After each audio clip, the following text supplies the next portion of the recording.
Look, I'm not blaming Grant for all the problems that we had, but it's not a success story when people get addicted to anything. So it tore our family apart. Our family is still broken. Grant's been dead for almost 6 years, and our family's still in shambles, and we're still trying to just survive. So I just, it's devastating to me that every Sunday people watch these games and act like, this is the greatest thing in the world when it's just destroyed a ton of families.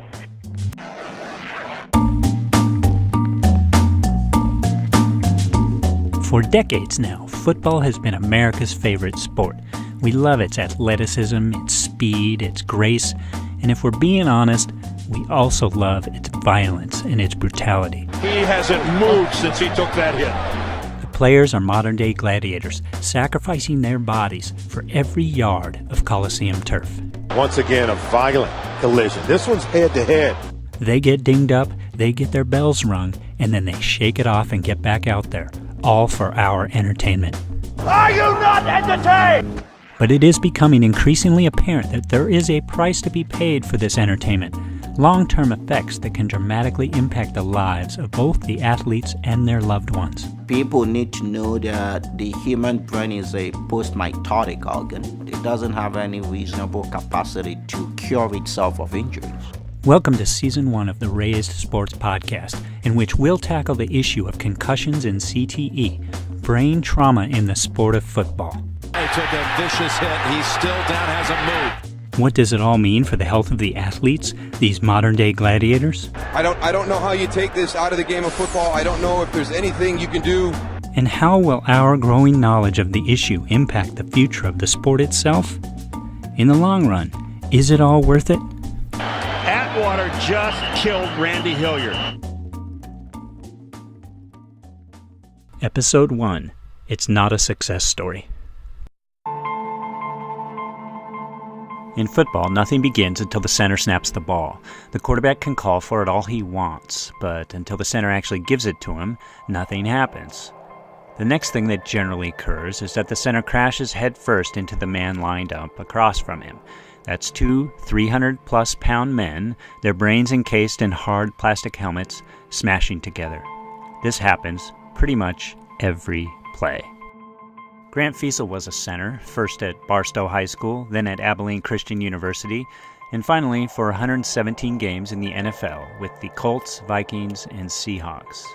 The game took a huge toll on his body, and Feasel died in 2012 at the age of 52, officially of alcoholism, but as you'll see, it's a little more complicated than that. He did not understand that he had a brain injury. He died not knowing he had a brain injury. He would say, I know that, I'm going to have problems later with my knees, and I'll probably have to have knee replacements. He said, I may have to have a hip replacement. He talked about those kind of things that acted as if, they could be surgically fixed, and then he can have somewhat a quality of life. But again, you only have one brain. You don't get a transplant, and it can't be fixed. And we had no idea that was the most serious and crucial injury of all the ones that he had. That's the voice of Cyndy Feasel, Grant's wife of 29 years. And this is really her story more than his. In the 6 years since Grant's death, Cyndy has been open about how football affected her husband. She wrote a book called After the Cheering Stops, in which she chronicled their story, Grant's addictions, first to painkillers and then alcohol, about his mood and personality changes over time, and about how all of this contributed, sadly, to the disintegration of their family. But to fully understand how difficult things got for Grant, Cyndy, and their 3 children, you have to go back in time and get a feel for what kind of person Grant Feasel was. In the NFL, Grant Feasel was known among his teammates as Fightin' Feasel for his scrappy, physical play. He loved the game, but he was hardly a stereotypical jock. Cyndy met Grant at Abilene Christian University, where they were both students. She was an art major and a budding Texas socialite, and he was a mellow California dude, a mountain of a man who shuffled around campus in his flip-flops. Cyndy was fascinated by Grant's intellectual versatility and his emotional sensitivity. I like to say that Grant was a Renaissance man because he got my attention, not because of his football ability. I really knew he was a football player, but I just knew that he was super smart, that he, cared about his grades, and that he liked to be around people. He was a kind, friendly person, and he was always smiling and happy, and those were the qualities that really first attracted me to him. And he laughed because when we were set up on a blind date by my roommate in college, he thought that I would know everything about him and football, and I really didn't. Grant liked poetry, and he liked the arts. He was down to earth, but also confident enough during their early dating days to play guitar and sing to her. He was also an excellent student and dreamed, as Cyndy wrote in her book, of becoming a dentist. And despite Grant's prowess on the field, dentistry seemed at the time like his most likely future career. More on this in a moment. As a father, Grant was a loving and attentive mentor for their 3 children, Sean, Sarah, and Spencer. Sean and Spencer have both referred to him as their hero, and Sarah once wrote that the greatest compliment she ever received was being told she had a heart just like her father's. It should be noted here that efforts to reach the 3 children for this story were unsuccessful, so this will be told through the eyes of Cyndy Feasel. He was just a great dad. He, had patience for them. He would read them books, at night. That was one of his things that he loved to do. And when they were little, and he'd come home from football practice, and he would read to them at night. And so it was really important for him to just connect with the kids, of course. One of the things that happened to him, as I say, now I understand that he had a brain injury. So as the brain injury, I think, started compounding, he had, I think he had less patience, less tolerance. He had more aches and pains. He was less able to be with them because of the fact that, he started isolating. Once they got to be a little bit older, he was isolating and drinking in the evenings, and he wasn't available like he had been when they were younger. We mentioned a moment ago that Grant Feasel had wanted to become a dentist. In fact, he was well on his way to doing just that as he wrapped up his time at Abilene Christian. He had passed his exams and been accepted to multiple dental schools. They even allowed him to delay entry, so how that works is if he was drafted and went to training camp but ended up being cut, he could still enroll in dental school late. And Grant's NFL expectations were not particularly high. Abilene Christian was a small program, not known for churning out big-time football players, and Grant didn't really have high expectations of being drafted, and he told Cyndy that he wouldn't bother to try out for anyone as a free agent. So if he did not get drafted, Grant told Cyndy, he'd be going straight to dental school. But when the Baltimore Colts chose him in the 6th round in the 1983 draft, that changed everything. And when he made the Colts roster, dental school would wait. Cyndy still struggles to deal with that twist of fate and to think of what might have been had Grant not been drafted. Our lives would have been different. And it makes me sad because then I turn it around and think I would have my family. Grant would have had a different health record, I think. I mean, he might have still had some issues and had to have knee replacements and things like that. But even having brain damage, I think that he would have been able to have some good years of his career. Now, he might have gone downhill, earlier, true, but, I think that he would have had some better years. I really do. I don't think he would have died at 52. I mean, 52's young. But in 1983, none of this was on the minds of Grant or Cyndy. Grant was big and strong, 6'7", tall for a center, and nearly 300 pounds, seemingly indestructible, and football became a quest. First, it was a quest to make a team, then to become a full-time starter, which he would do with the Seattle Seahawks. And then it was a quest to hold on to that starting position as long as possible. Somewhere along the line, the dream of dental school faded into the background, in part because of what in hindsight was a pretty ominous sign. One day, Cyndy saw that Grant had left a stack of medical study books on the counter. When she asked him about it, he confessed that he didn't think his body would hold up as a dentist, of all things. Too much standing and leaning over patients. His back wouldn't stand for it, so he decided to study to eventually become a medical doctor instead. He thought it would be easier on his body. Grant would take and pass the MCAT with flying colors, and he was accepted to multiple medical schools, but like dentistry, med school would also wait. Meanwhile, the more he played, the more the injuries piled up. In training camp with the Vikings in 1985, Grant shredded the ligaments in his left knee and had to undergo reconstructive surgery. 3 years later with the Seahawks, he did the same thing to his right knee in a playoff game against the Houston Oilers. After the surgery, Grant developed a staph infection in that knee and required more surgeries. And it was so bad at one point that the doctors warned him that if they could not get the infection under control, the leg would have to be amputated.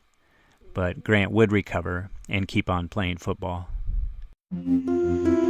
As Grant's importance to the Seahawks increased, the team started doing what it could to help him manage his ever-increasing pain. Every Sunday after the game, he'd come home with a little baggie filled with pills, courtesy of the team. In her book, Cyndy said she asked him what they were for. He replied, "Everything hurts. The team doctor gave me these when I told him I was in pain." Grant, his fingers hurt, his knees hurt, his back hurt, his neck hurt, his toes hurt. He constantly had the skin rubbed off of his knuckles and his toenails were broken off. I mean, all of those things were hurting. I think that was around the years that he started, taking and relying more on the opiates to get through. Of course, they were readily and available at the Seahawks, and so I say that the pills became an issue because he was hurting more and more. So those were the things that started happening at the end of his career that didn't seem normal to me. He wasn't himself the way he had been prior, and so I think the injuries compounding caused. Grant would retire after the 1992 season, and initially things were fine. He poured his efforts into Cyndy and their 3 children, as if making up for time lost to the demands of a busy football career. But gradually, over time, things began to change. He became more withdrawn, more moody. The interest in med school? Yeah, that kind of just faded away.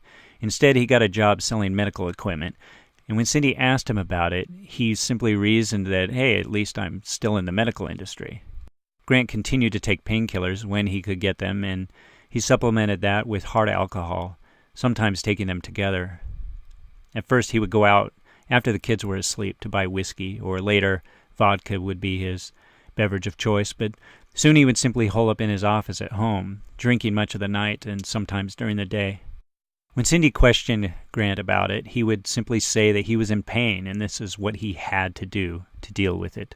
But eventually his evasiveness would change into something a little darker, a little meaner.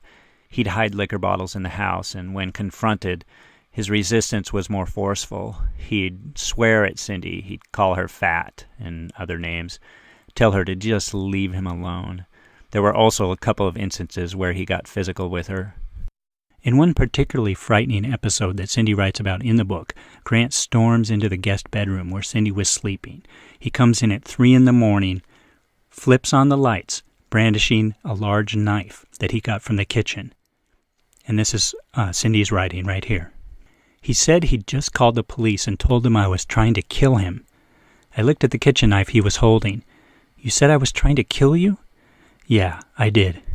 Grant, how could I kill you when I've been sleeping soundly in the guest bedroom? Grant hadn't thought of that.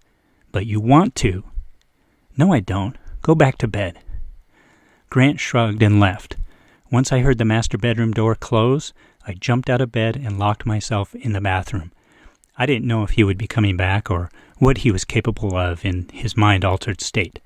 I hadn't forgotten how he squeezed my arms or choked me in front of my daughter, half out of his mind with rage. I was afraid of Grant, who constantly called me vile names and slammed doors in my face. No matter how frail Grant was, he was still bigger than me. It was hard for me. I kept seeing, like you said, feeling him slip away, begging him to get help. And I can remember at one point, pretty much every night, we had arguments because he would be drinking and I would say, you've got to get help, you've got to get to rehab. It was a huge source of a problem in our relationship and in our marriage because I just continually wanted him to seek help and he just kept thinking he could do it on his own. But, typical to an addict, they are in denial. And I just think that Grant was in denial a lot about what was going on with him. The sensitive, intelligent, well-rounded man was, in a lot of ways, gone.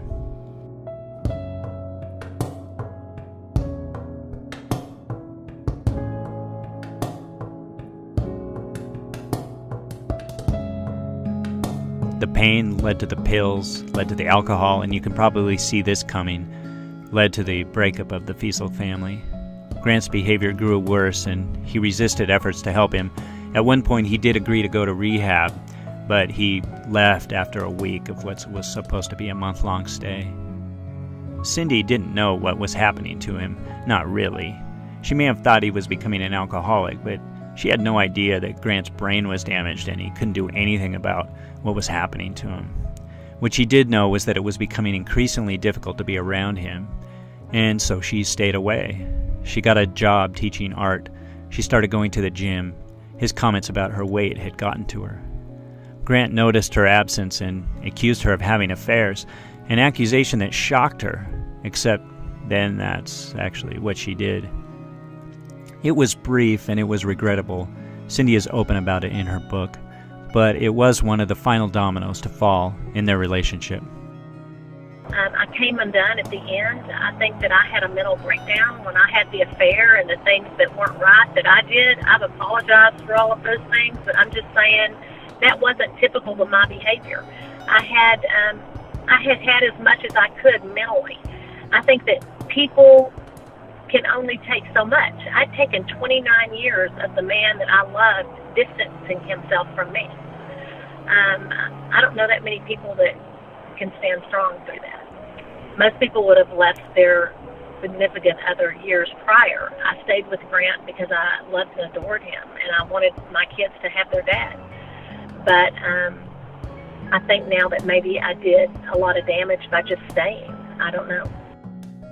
It wasn't long after the affair that Cyndy did leave Grant, and then about a year after that, Grant's liver failed him. He died on July 15, 2012, at the age of 52. After Grant died, his brother Greg had his brain sent to the Boston Medical Center to have it studied. This was roughly a decade after Dr. Bennett Omalu had discovered a previously unknown disease that he called CTE, chronic traumatic encephalopathy. Omalu discovered it while performing an autopsy on former Pittsburgh Steelers great Mike Webster, who, like Grant Feasel, played the center position. CTE had also been discovered in the brains of ex-NFL players Terry Long, Andre Waters, Tom McHale, and several others. Players and the public were beginning to notice a trend. By then, even 6 years ago, already Dave Durison had killed himself, Ray Easterling, Mike Webster. There were already plenty of guys that were having their brains autopsied, and so it was being talked about a little bit. And Grant said, maybe I have that disease that Mike Webster has. And I remember saying, what is it? And we kind of talked about it a little bit, but again, I don't remember ever getting on my computer and researching CTE because it just didn't even ring a bell to me that Grant would have it. Grant did have it. He was diagnosed with stage 3 CTE. There are 4 stages. The third is marked by memory loss, executive dysfunction, difficulty with attention and concentration, explosivity, and difficulty managing emotions. Another thing to note about CTE is it is not believed to be necessarily connected to concussions. Yes, concussions damage the brain, but it goes beyond that. It is believed that repetitive blows to the head, whether they result in concussions or not, cause CTE. Repetitive blows to the head, such as the kind a center like Grant Feasel or Mike Webster receive and deliver on nearly every play. For Cyndy Feasel, Grant's worsening condition, the mood swings, the personality changes, the alcoholism, the addiction to painkillers, it all is a result of the brain trauma he suffered from years of football. Every single play. And that's what, really just like talking about it right now brings tears to my eyes because it just makes me sad to think that all those years, he could have been a doctor. He was accepted into dental school and medical school, And he had options. A lot of these guys that play football don't have any options, and they take the money over, the smartness of knowing that it causes brain damage now. I don't have a lot of sympathy for the guys that are playing at this point because they know. Grant didn't know. He could have made more money being a doctor and being a doctor his whole life than he made in football the years that he played, because people didn't make the kind of money in the NFL the years that he played like they do now. So, it's so tragic and sad. It's just, it's hard to believe that it's been my life. It's hard to believe that it was Grant's life, that he died for other people's entertainment. It's just, it's overwhelming to me.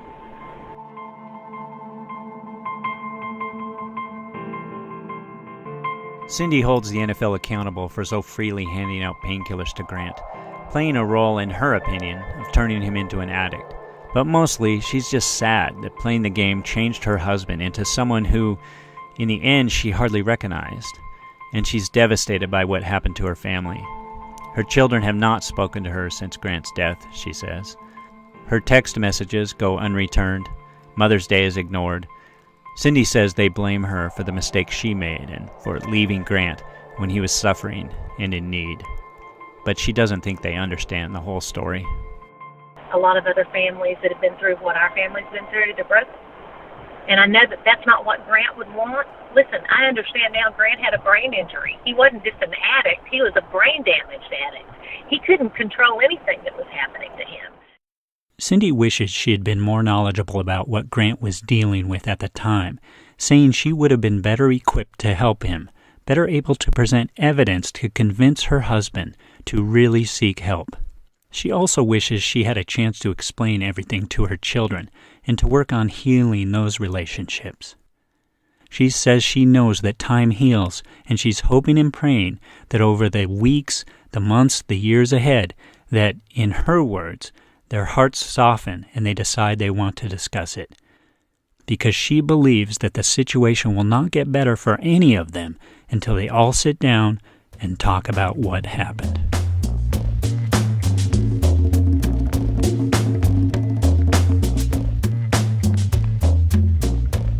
Thank you for listening to the Razed Sports podcast. For more on this episode, including an excerpt from Cyndy Feasel's book, After the Cheering Stops, go to razedsports.com. You can also purchase her book on Amazon or all the other regular places you buy books. This episode was written and produced by me, Bob Harkins. As far as the music, there's one beautiful song on here called Waking Stars by Kai Engel. The rest of the music comes from dlsounds.com.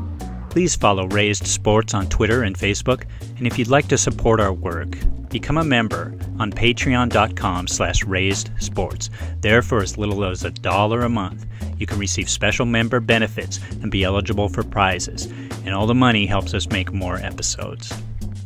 Thanks so much for listening. Have a great day.